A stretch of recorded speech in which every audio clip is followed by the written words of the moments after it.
बाटोमा ग्यारेज डोरलाई यसलाई ओपन गर्नु पर्यो भने है यसमा क्लिक गर्ने, यसमा क्लिक गर्दाखेरि के हुन्छ ग्यारेज डोर खुल्यो, यसमा क्लोज गर्ने बित्तिकै के हुन्छ ग्यारेज डोर अफ भयो। क्लिक गर्ने बित्तिकै लाइट बाल्नु त डिम लाइट चाहियो भने हेर्नुहोस् त यहाँ लाइट बलिरहेको छ, लाइट बल्यो। अन गर्ने बित्तिकै के हुन्छ अझै लाइट बल्छ, अफ गर्ने बित्तिकै के हुन्छ अफ भइदिन्छ। फ्यान चलाउनु पर्यो भने है सिलिङ फ्यान चलाउनु पर्यो भनेदेखि लोमा चलाउँदाखेरि यस्तो घुम्छ, हाईमा चलाउँदाखेरि हेर्नुहोस् त यस्तो घुमेको देखाइरहेको छ। र त्यही त अरू विन्डो खोल्नु पऱ्यो भनेपछि कसरी खोल्ने है, विन्डो खोल्दाखेरि यो बटनमा क्लिक गर्दाखेरि विन्डो खुल्यो अनि यसमा क्लिक गर्ने बित्तिकै के भइगयो विन्डो हाम्रो क्लोज भइगयो। सो इन्टरनेट अफ थिङ्स भनेको के हो छोटकरीमा भन्दाखेरि घरको इलेक्ट्रोनिक इक्विपमेन्टहरू जस्तै बत्ती, फ्यान, लाइट, फ्रिज यिनीहरूलाई हामीले इन्टरनेटबाट यदि यस्तो ग्याजेटहरू छन् जुन हामीले इन्टरनेटबाट कनेक्ट गर्न मिल्छ त्यस्ता इक्विपमेन्टलाई इन्टरनेटबाट कन्ट्रोल गर्ने अथवा मोबाइलबाट कन्ट्रोल गर्ने एउटा प्रोसिजर हो है, एउटा माध्यम हो। त्यसलाई इन्टरनेट अफ थिङ्स भनेर भन्छौँ। सो त्यसको लागि हामीले पहिला वाइफाई ल्याउनुपर्छ। अहिलेसम्म हामीले राउटरहरूको बारेको पढेछौँ है, आज वाइफाईको बारेमा पढ्नेछौँ। वाइफाई भनेको वायरलेस हुन्छ, यी सबै राउटरहरू जुन छन् यो वायरवाला राउटर हो। त्यही भएर यहाँ तपाईँले यदि होभर गर्नुहुन्छ भने वायरलेस डिभाइसेस भन्ने देखाउँछ, यसमा जाने यहाँबाट टन्नै राउटरहरू तपाईँले पाउन सक्नुहुन्छ है, जसमध्ये एउटा यो पनि राउटर यो होम गेटवे भन्ने छ। यो होम गेटवे हामीले घरको वाइफाईलाई होम गेटवे भनेर पनि भन्छौँ है। सो होम गेटवेवाला राउटर मैले लिएर आएँ। होम गेटवे राउटर ल्याइसकेपछि अब यो राउटरमा मैले आफ्नो पिसी पनि कनेक्ट गर्नु पऱ्यो होइन, पिसी पनि कनेक्ट गर्नु पऱ्यो, ल्यापटप पनि कनेक्ट गर्नु पऱ्यो, अनि अरू केही इक्विपमेन्टहरू छ भनेपछि जस्तै अब यसमा हाम्रो घरमा फ्यान पनि हुन्छ, फ्यान पनि मैले यो पिसीबाट कन्ट्रोल गर्नु पऱ्यो। सरी यो पनि कन्ट्रोल गर्न सक्यो। ग्यारेज डोर गाडीको पार्क गर्नको लागि जुन ग्यारेज हुन्छ ग्यारेज डोर पनि कन्ट्रोल गर्न सक्यो। त्यसपछि म अरू एउटा लाइट पनि लगिहाल्छु यहाँबाट होइन, यो लाइट पनि हामीले घरको ल्याम्प लाइट पनि जलाउन मिल्यो। त्यसपछि घरको डोर पनि मैले यता साइडमा राखिदिएँ, विन्डो पनि साइडमा राखिदिएँ, विन्डो पनि हामीले कनेक्ट गर्न सकिन्छ। हेर्नुहोस् त यी सबैहरू के भइगयो अटोमेटिकल्ली कनेक्ट भइगयो। वाइफाई मेरो योसँग मेरो घरको वाइफाई मैले यसमा यसले पासवर्ड चाहिँ हालेको छैन, त्यही भएर यो अटोमेटिकल्ली कनेक्ट भइगयो। वाइफाईको नाम के हो भन्दाखेरि यसको नाम यदि तपाईँले यसमा क्लिक गर्नुहुन्छ भनेपछि यसको होम गेटवे भनेर नाम हुन्छ है। जस्तै यसमा क्लिक गरेँ जियुआईमा गएँ, जियुआईमा जाने बित्तिकै यसमा खासै फेरि कन्फिगमा जाने, कन्फिगमा गइसकेपछि यहाँ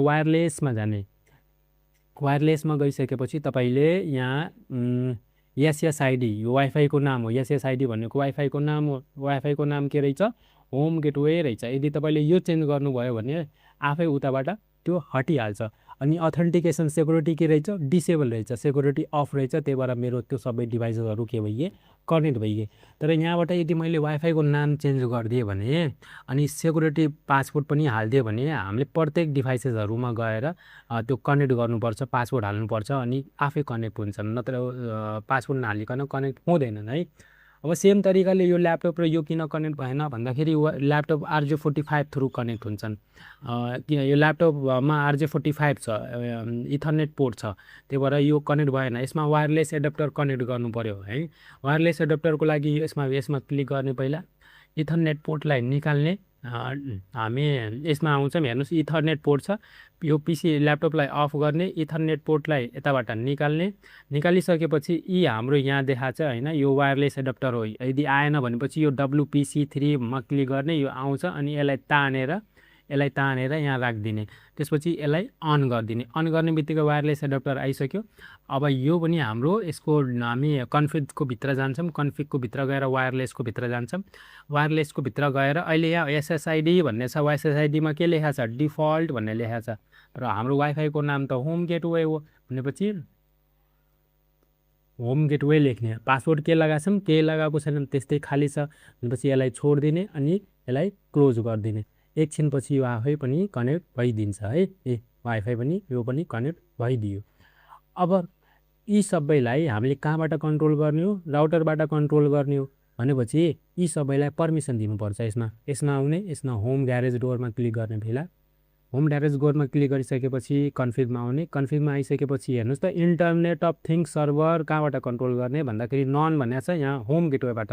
होम गेटवे भनेको राउटर हो, सेम सबै कुरा यसमा पनि आउने, यसमा पनि गर्ने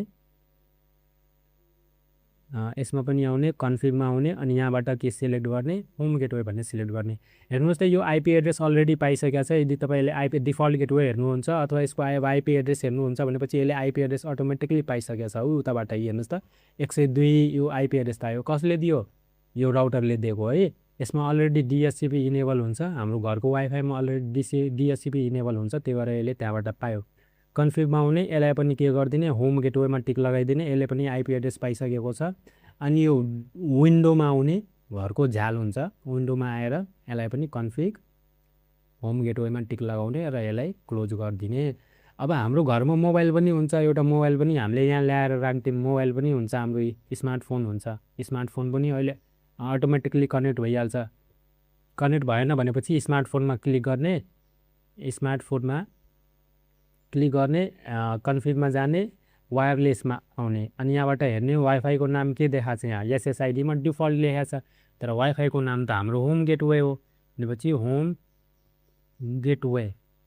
गेटवे लगाए। त्यसपछि यसलाई क्लोज गरिदिए। एकछिनमा यो पनि हाम्रो कनेक्ट भइदिन्छ। कनेक्ट भइदियो। अब यो पिसी पनि कनेक्ट गर्नु पऱ्यो। पिसीलाई हामीले स्विच राखेर पनि कनेक्ट गर्न मिल्छ, नत्र स्विच राखेर टन्नै पिसीहरू कनेक्ट गर्न सकिन्छ। जस्तो तपाईँको ल्याबमा अब टन्नै पिसीहरू छन् भनेपछि यहाँ स्विच राख्नुहोस्, स्विच राखेर अब स्विच स्क्रु कनेक्ट गरिदिनुहोस् पिसीबाट स्विचमा र स्विचबाट राउटरको। अब यसरी हामीले यसमा अरू पिसीहरू पनि कनेक्ट गर्न सक्छौँ, जति पिसी तपाईँलाई चाहियो। यो पनि हाम्रो के भयो, कनेक्सन भयो। यसले पनि आइपी एड्रेस पाइसक्यो होला है, अझै पाएको छैन। अब आइपी एड्रेस कसरी पाउँछ भन्दाखेरि यहाँ स्ट्याटिक हुन्छ। स्ट्याटिकमा गएर हामीले डिएचसिपीमा टिक लगाउनु पर्ने हुन्छ। आइपी हाम्रो स्ट्याटिक हुन्छ, डिएचसिपीमा टिक लगाउने बित्तिकै एकछिनमा यसले आइपी एड्रेस पाइहाल्छ। त्यसपछि यो गरिसकेपछि अब हामीले यो इक्विपमेन्टहरूलाई के गर्नु पर्यो, आफ्नो मोबाइलबाट कन्ट्रोल गर्नु पर्यो अथवा ल्यापटपबाट कन्ट्रोल गर्नु पर्यो। भने कसरी गर्ने भन्दाखेरि आफ्नो ल्यापटपमा आउने, ल्यापटपमा आइसकेपछि डेस्कटपमा आउने। डेस्कटपमा आइसकेपछि यहाँ एउटा सफ्टवेयर पाउनुहुन्छ इन्टरनेट अफ थिङ्स मोनिटर भनेर, यसमा क्लिक गर्नुहोस्। यस्तो इन्टरफेस खुल्छ है। त्यसमा क्लिक गरिसकेपछि यस्तो इन्टरफेस खुल्छ। यो आइओटी सर्भर एड्रेस भनिरहेको छ। आइओटी सर्भर एड्रेस भनेको सर्भर हाम्रो आइओटी सर्भरको त्यो होम गेटवे, र होम गेटवेको आइपी एड्रेस चाहिँ हाम्रो कति रहेछ 192.168.25.1 भन्ने रहेछ। र युजर नेम र पासवर्ड सधैँ एडमिन नै हुन्छ, त्यही भएर यसमा लगइन गर्नुहोस्। लगइन गर्ने बित्तिकै मैले जति एउटा मेरो के रहेछ, एउटा ग्यारेज डोर रहेछ, लाइट रहेछ, सिलिङ फ्यान रहेछ, विन्डो रहेछ, यो सबै यहाँ नाम देखायो। अब यहाँबाट मैले के गर्न सक्छु, कन्ट्रोल गर्न सक्छु। जस्तै यहाँबाट मैले के कन्ट्रोल गर्ने, यसलाई मैले साइडमा राखेँ। यहाँबाट म ग्यारेज डोरलाई यसलाई ओपन गर्नु पर्यो भने है, यसमा क्लिक गर्ने। यसमा क्लिक गर्दाखेरि के हुन्छ, ग्यारेज डोर खुल्यो। यसमा क्लोज गर्ने बित्तिकै के हुन्छ, ग्यारेज डोर अफ भयो। क्लिक गर्ने बित्तिकै लाइट बालम त डिम लाइट चाहियो भने हेर्नुहोस् त यहाँ लाइट बलिरहेछ, लाइट बल्यो। अन गर्ने बित्तिकै के हुन्छ, अझै लाइट बल्छ। अफ गर्ने बित्तिकै के हुन्छ, अफ भइदिन्छ। फ्यान चलाउनु पर्यो भने है, सिलिङ फ्यान चलाउनु पर्यो भनेपछि लोमा चलाउँदाखेरि यस्तो घुम्छ, हाईमा चलाउँदाखेरि हेर्नुहोस् त यस्तो घुमेको देखाइरहेछ। ल त्यही त विन्डो खोल्नु पर्यो भनेपछि कसरी खोल्ने है, विन्डो खोल्दाखेरि यो बटनमा क्लिक गर्दाखेरि विन्डो खुल्यो अनि यसमा क्लिक गर्ने बित्तिकै के भइगयो, विन्डो हाम्रो क्लोज भइगयो। सो यसरी हामीले वायरलेस राउटर युज गरेर अथवा होम गेटवे युज गरेर ले आफ्नो यो इलेक्ट्रोनिक डिभाइसेसहरू, घरको इलेक्ट्रोनिक डिभाइसेसहरूलाई कन्फिगर गर्न सकिन्छ। सो यसलाई नै के भन्छन्, इन्टरनेट अफ थिङ्स भनेर भन्छन्। सेम स्मार्टफोनबाट गर्नु छ भनेपछि स्मार्टफोनबाट पनि गर्न मिल्छ है। यसमा पनि तपाईँले इन्टरनेट अफ थिङ्स भनेर एउटा सफ्टवेयर पाउनुहुन्छ है, internet of things IoT monitor भनेर। यही सफ्टवेयर त्यही सफ्टवेयर हो जुन पिसीमा थियो, यहाँबाट कन्ट्रोल गर्न सकिन्छ।